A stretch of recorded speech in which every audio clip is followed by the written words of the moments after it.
Her Valentine's Day betrayal shattered our engagement, but saved me from a lifetime of misery. What happens when the person you trust most chooses a friend's feelings over your relationship? One man's world collapsed when his fiancée insisted on meeting a known relationship manipulator on Valentine's Day while he worked overseas. The secluded creek meeting turned into a hotel rendezvous, setting off a chain of strategic moves, heartbreaking revelations, and ultimately, an unexpected twist of fate. This story of betrayal, strategic patience, and eventual redemption will make you question just how well you know your partner. Before we dive into today's heartbreaking yet ultimately redemptive story, I want to welcome you all to X by X Confidential. This channel is dedicated to sharing real stories of love, betrayal, and everything in between. I'm so grateful for each and every one of you who watches, comments, and shares these videos. Your support means the world to me. If you're enjoying this content, please smash that like button right now, and don't forget to subscribe and hit the bell to get notifications when we get out our next video. These stories aren't easy to tell, but they help others know they're not alone. Now, let's get into today's shocking Valentine's Day betrayal story. My fiancée chose to meet a known manipulator on Valentine's Day, using a burner account because she follows my main, and I don't want her or her friends to harass me. I 29 am, sitting on the balcony of my 12th floor apartment in the Middle East right now, watching the sun sink behind the city skyline while my hands shake as I type this. The breeze is warm against my face, but I feel cold inside. I've been stationed overseas for the past 18 months as part of an international engineering contract while my ex-fiancée, now 27, stayed back home with her parents in their suburban house. We'd been together for 4 years, engaged for 8 months, and I thought I knew her. I was wrong. It all started 3 weeks ago when she called me on a Sunday morning. I remember I was making coffee in my tiny kitchen, looking forward to our weekly video chat. When my phone rang earlier than scheduled, I felt that first tiny knot of worry in my stomach. "Hey babe," she said, her voice casual. "I just wanted to let you know that this guy is coming to visit me on February 14th. I stopped pouring the water. "Him? On Valentine's Day?" "Yeah, he's just passing through town and wanted to catch up." The knot in my stomach tightened. This guy was her friend from college that I'd heard about but never met.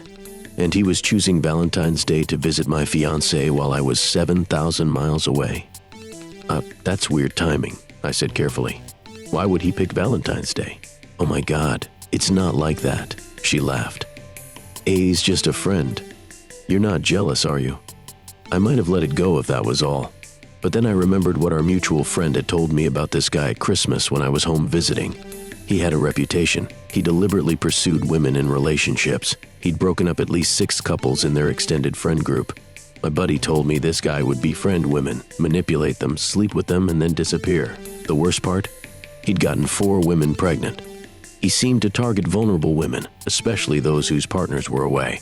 My blood ran cold when I realized my fiancée's fertility window falls exactly on Valentine's Day week. She tracks her cycle religiously because we'd been talking about trying for a baby when I returned home permanently. "Where are you two planning to meet?" I asked, trying to keep my voice steady. "He suggested we go for a walk by the creek," she replied. The creek runs behind her parents' neighborhood, a secluded area with walking trails that are practically empty during winter weekdays. My chest tightened. "Listen," I said, "I need to tell you something about this guy." Our friend told me some disturbing things. I explained everything. This guy's history of targeting attached women, the pregnancies, his pattern of manipulation. With each detail, I expected her to be shocked, to immediately agree to cancel. Instead, she got defensive. "That doesn't sound like the person I know." "Our friend always exaggerates," she said. "Besides, I'm not stupid. Nothing's going to happen." "I'm not saying you're stupid," I replied, feeling my frustration rise. "I'm saying this guy deliberately goes after women in relationships. He specifically suggested meeting you in a secluded area on Valentine's Day.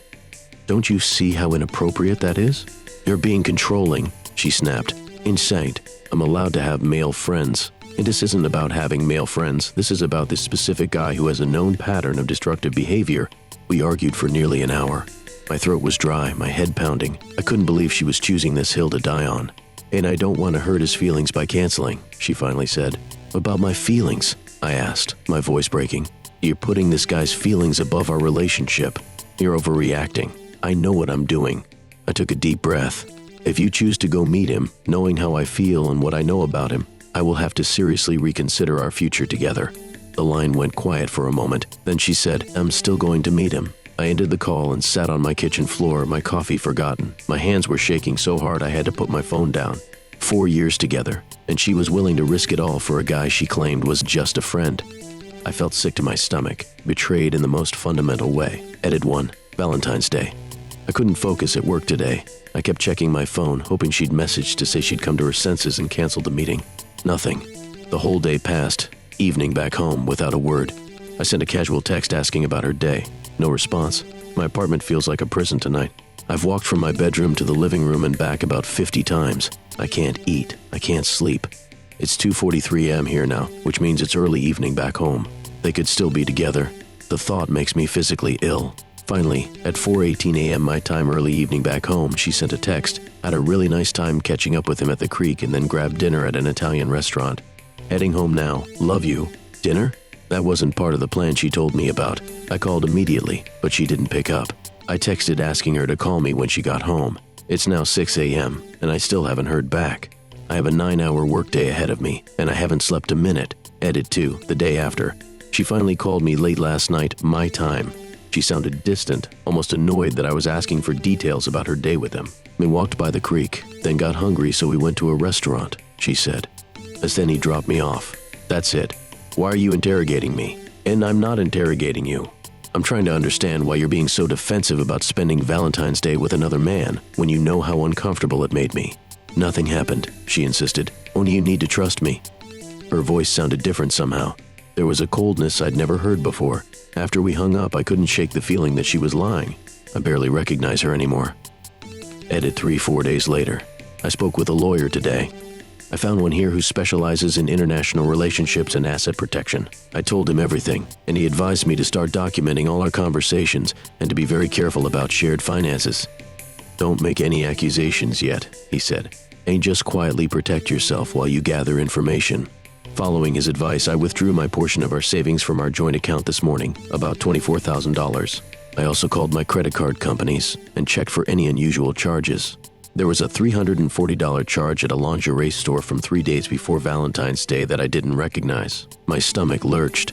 I've booked a flight back home for next week. I was supposed to visit in March anyway, but I moved it up. I need to see her face to face. Update, 12 days later. I'm writing this from a hotel room downtown in my hometown. I didn't tell my fiancée I was coming early. I wanted to surprise her, or maybe catch her in a lie. I landed yesterday morning and took a rideshare straight to her parents' house. Her mom answered the door, surprised but happy to see me. And she's out shopping with her friend, she said. Should be back in a couple of hours. Come in. I waited in their living room, making small talk with her parents while my insides churned. When she finally walked through the door and saw me, her face went white. Not the reaction you'd expect from someone who hasn't seen their fiancé in months. What are you doing here? She stammered, dropping her shopping bags. Surprise, I said, watching her carefully. Oh, I missed you. She hugged me stiffly, then made an excuse about needing to shower and disappeared upstairs. Her friend lingered awkwardly. Can I talk to you for a second? Her friend asked quietly, nodding toward the porch. Outside, her friend couldn't look me in the eye. When I need to tell you something, she said. Said I didn't go shopping with her today. She asked me to cover for her if her parents asked. She took a deep breath. And on Valentine's Day, she wasn't just at the Creek and restaurant with him. I saw them at a hotel downtown. They were checking in. My legs nearly gave out. I grabbed the porch railing to steady myself. And I'm so sorry, her friend whispered. I've been debating whether to tell you for days, but if it were me, I'd want to know. I thanked her, then went back inside. I didn't confront my fiancé right away. The lawyer had advised me to be strategic. Our engagement party was scheduled for next weekend. Both our families had invested a lot in it. My parents and sister were flying in from out of state with some expensive gifts, including a check for $50,000 as a down payment on a house. Her parents had already paid non-refundable deposits to vendors. I decided to wait. It was the hardest thing I've ever done, sleeping next to her in her childhood bedroom, pretending everything was normal when all I wanted to do was scream. Update, 2 weeks later. The engagement party was yesterday. It was held at her parents' country club, with 80% of our closest friends and family in attendance. Everyone commented on how beautiful we looked together, how happy. If they only knew I was dying inside. My parents presented us with the $50,000 check, beaming with pride. Her parents surprised us with the keys to a new SUV. They'd made a down payment and covered the first year of payments. Our friends gifted us expensive kitchen appliances and honeymoon contributions. Through it all, I smiled and thanked everyone while feeling like the biggest fraud on earth. My fiancée seemed on edge the entire time, drinking too much champagne and barely making eye contact with me. After the last guest left, we went back to her parents' house. I couldn't take it anymore. "I know about the hotel," I said quietly once we were alone in her room. She froze, then crumpled onto the bed. First came the denials. Her friend was mistaken. They were just meeting someone there. They only went to the lobby bar. Then, as I remained silent, the truth started trickling out. Okay, we got a room, but just to talk privately. So we kissed, but that's all. But fine, we fooled around a little, but we didn't have sex. With each lie, I felt another piece of my heart break off. I didn't say a word, just stared at her until finally, at 2 a.m., the full truth came out. "We slept together," she admitted, sobbing. "And it was a terrible mistake. It meant nothing. He pursued me for months, and I was lonely with you gone. Please, you have to forgive me. I love you." I walked out of the room without a word and slept on the couch. The next morning, I called my lawyer. Update, 3 months later. The past 3 months have been a blur of lawyer meetings, painful conversations with family members, and sleepless nights.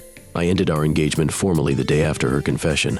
I returned the SUV to her parents with a letter explaining everything. They deserved to know why I was breaking their daughter's heart. My parents put the $50,000 into a separate account for me. My now ex-fiancée has been on a campaign to salvage her reputation. She's told some friends I was controlling and jealous. She's told others I overreacted to one mistake. But her friend and a few others know the truth and have stood by me. I've moved back overseas permanently. My company offered me a promotion to stay another 2 years, and I took it. The distance helps. The air feels cleaner somehow, away from all the lies. Some days are better than others. I still wake up reaching for her sometimes, then remember all over again. The guy, unsurprisingly, ghosted her the minute things got complicated. When she told him about our breakup, apparently hoping they could now be together officially, he stopped answering her calls. Classic exit. He got what he wanted and moved on to his next target. Update, 5 months later. I've settled into a new routine here abroad. I joined an expat hiking group and have made some new friends. I'm focusing on my career and have taken on a challenging new project designing water infrastructure for a coastal development. My ex reached out last month. She wants to try again, says she's changed and realizes what she threw away. I didn't respond. Some doors once closed should stay that way.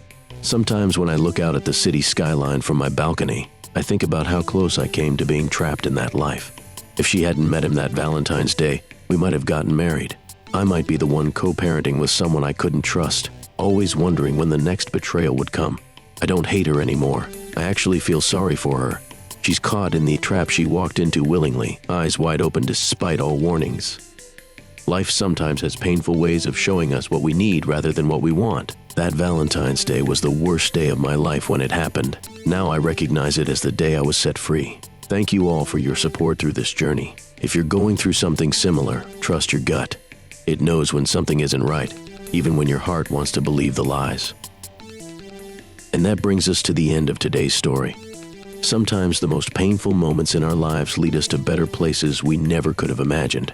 I'm curious to know, have you ever had a betrayal that ultimately led to something positive in your life? Let me know in the comments below. If you found value in this story, please remember to smash that like button and share this video with someone who might need to hear it. Don't forget to subscribe and hit the notification bell so you never miss a new video from X by X Confidential. Until next time, remember that while trust is precious, your self-respect is priceless. Thanks for watching.